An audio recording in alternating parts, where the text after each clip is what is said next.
Begini, apakah semua orang yang puasa bisa mendapatkan 4 kemuliaan tadi atau tidak? Ini poinnya.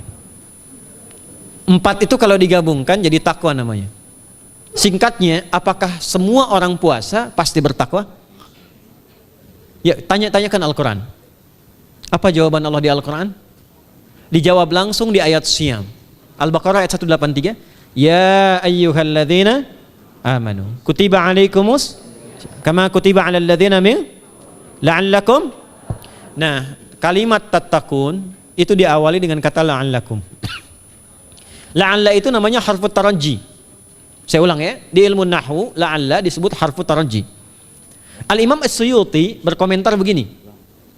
Setiap ada satu harapan, keinginan besar yang ingin dicapai, tapi diawali dengan kata la'alla atau la'allakum, ini menunjukkan bahwa harapan itu, alhamdulillah, harapan itu tidak mungkin bisa dicapai kecuali dengan kesungguhan, keseriusan.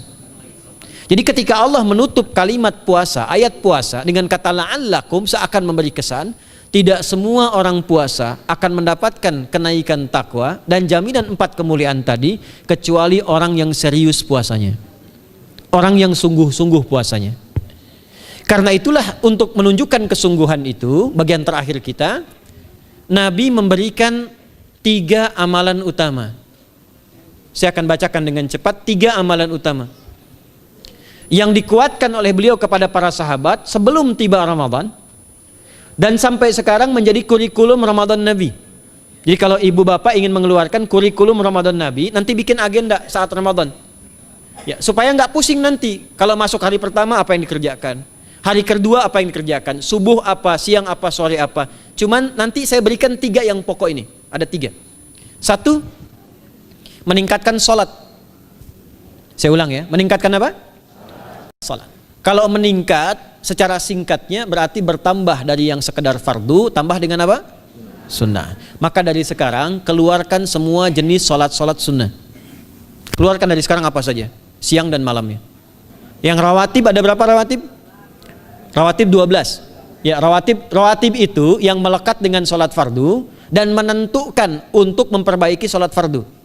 Menambah, jadi kalau kurang khusyuk ditambah dengan sunnahnya disebut rawatib. Bisa sebelum, bisa setelah sholat fardu. Ada 12 dari hadis Nabi SAW.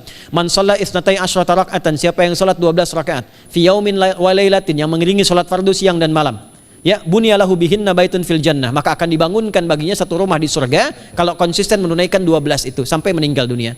Sahabat yang mendengar itu mengatakan kompak semuanya, sejak mendengar hadis itu kami usahakan istiqomah sampai meninggal tidak meninggalkannya. 12 itu 2 sebelum subuh, cepat. 4 sebelum zuhur, 2 setelah zuhur, 2 setelah maghrib, 2 setelah isya. 2 rakaat sebelum subuh, 4 rakaat sebelum zuhur. Kalau nggak bisa 4 rakaat karena terbatas waktunya, boleh 2 rakaat khusus untuk sebelum zuhur. Kalau nggak bisa 4, boleh berapa? 2. Dalilnya hadis Ibnu Umar radhiyallahu taala anhuma. Kata beliau, hafidtu asyra rakaatin, saya hafal 10 rakaat dari Nabi sallallahu alaihi wasallam salat sunnah. Maka menyebutkan sebelum zuhur 2 rakaat. Baik, jadi 12 ya. 2 sebelum subuh, 4 sebelum zuhur, 2 setelah zuhur, 2 setelah maghrib, 2 setelah isya. Ini yang disebut dengan rawatib. Jamak dari kata ratib. Di luar ini mutlak. Mutlak ini ada yang berdampingan dengan salat fardu, ada yang terpisah. Contoh yang berdampingan, 4 rakaat sebelum asar. 4 rakaat ini bukan disebut rawatib, tapi salat mutlak. Cuma waktunya berdampingan dengan salat fardu. Jadi dia nggak memengaruhi sholat fardu, cuma punya keutamaan sendiri. Apa keutamaannya? Hadis Ibnu Umar radhiyallahu taala anhuma, ketika beliau menyampaikan qala Nabi sallallahu alaihi wasallam rahimallahu ra'an shalla qabla al-asri arba'an. Allah akan menambahkan rahmat pada orang yang terbiasa sholat 4 rakaat sunnah sebelum sholat asar. Jelas ya? Baik. Kemudian apalagi setelah itu? Sholat di antara 2 adzan dan 2 adzan ini, adzan dan iqamah. Ya, di antara adzan dan iqamah. Tahiyatul masjid. Apalagi misalnya salat duha. Duha dibagi 3. Awal duha itu kurang lebih 1,5 jam setelah salat subuh. Subuh sekarang misal 4:30, maka jam 6 muncul awal duha. Namanya syuruk. Saya ulang, salat apa namanya? Syuruk itu salat awal duha. Jumlah rakaatnya 2 rakaat.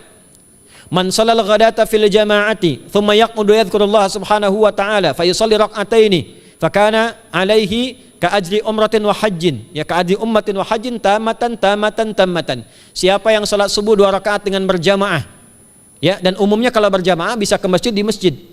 Kalau tak mampu ke masjid, tunaikan di rumahnya. Setelah itu tidak beranjak dulu, dia duduk untuk berzikir kepada Allah. Zikir itu bisa baca Quran. Quran surah 15 ayat 9 itu Quran disebut dengan zikir. Quran surah 54 ayat 17, 22, 32, 40 itu Quran disebut dengan zikir. Bisa baca Quran, bisa berdoa. Doa disebut dengan zikir, Quran surah ke-7 ayat 205. Ya.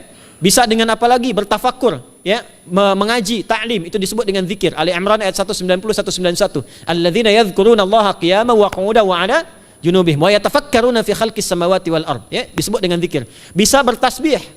Zikir pagi petang, kalimat-kalimat thayyibah, ada itu di Quran surah ke-4 ayat 103. Jadi habis salat subuh zikir dulu. Doa dulu, zikir dulu, belajar dulu, tafsir dulu. Setelah itu muncul syuruk.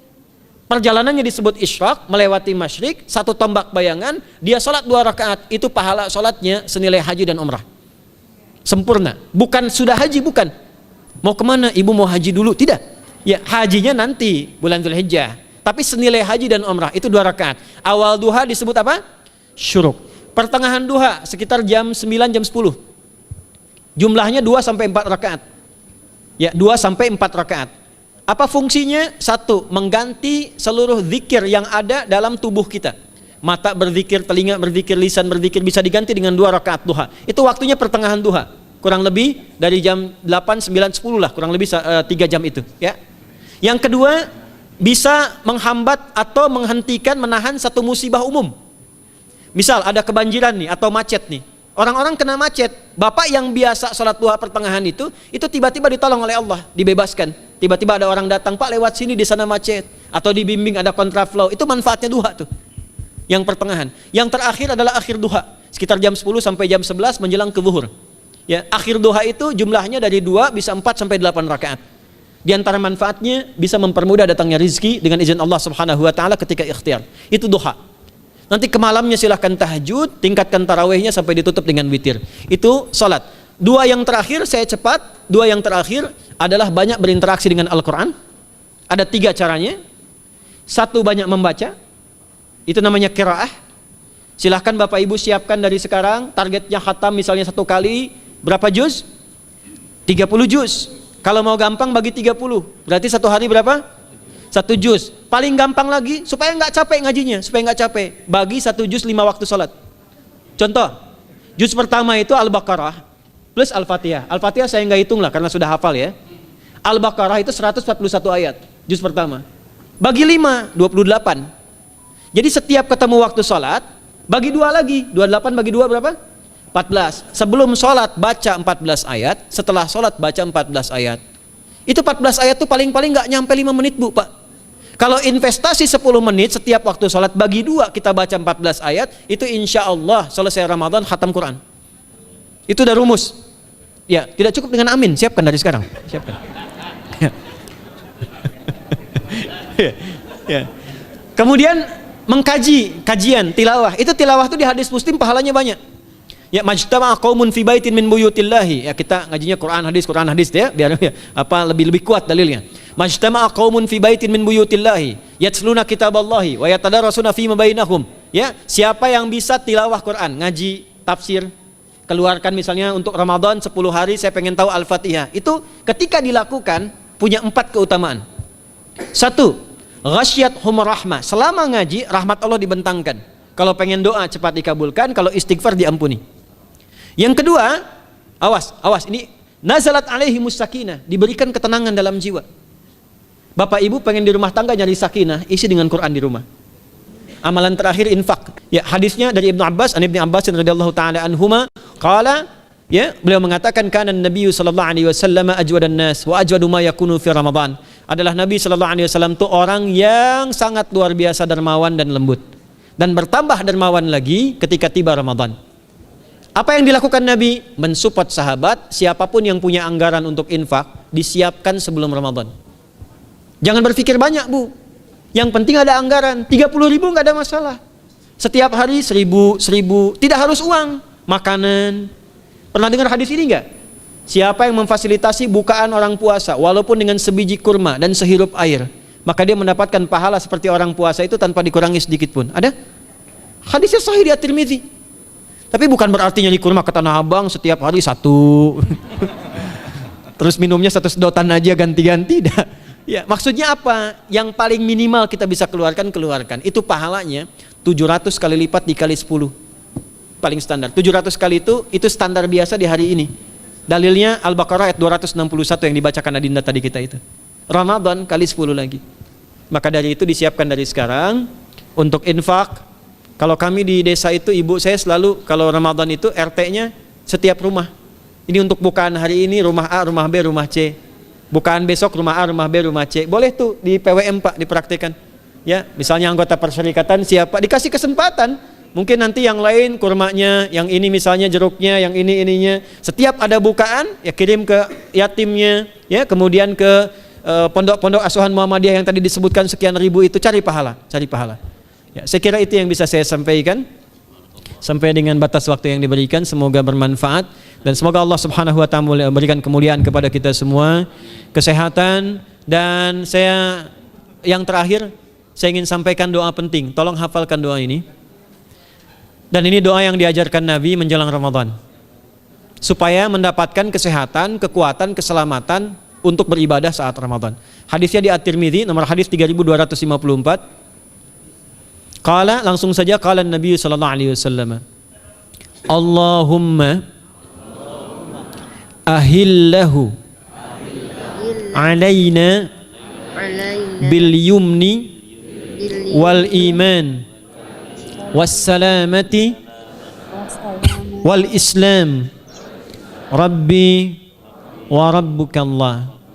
Nah, itu tolong nanti dihafalkan, tadi sudah direkam, dibimbing. Nanti ketika ditetapkan masuk awal Ramadan, bacakan itu.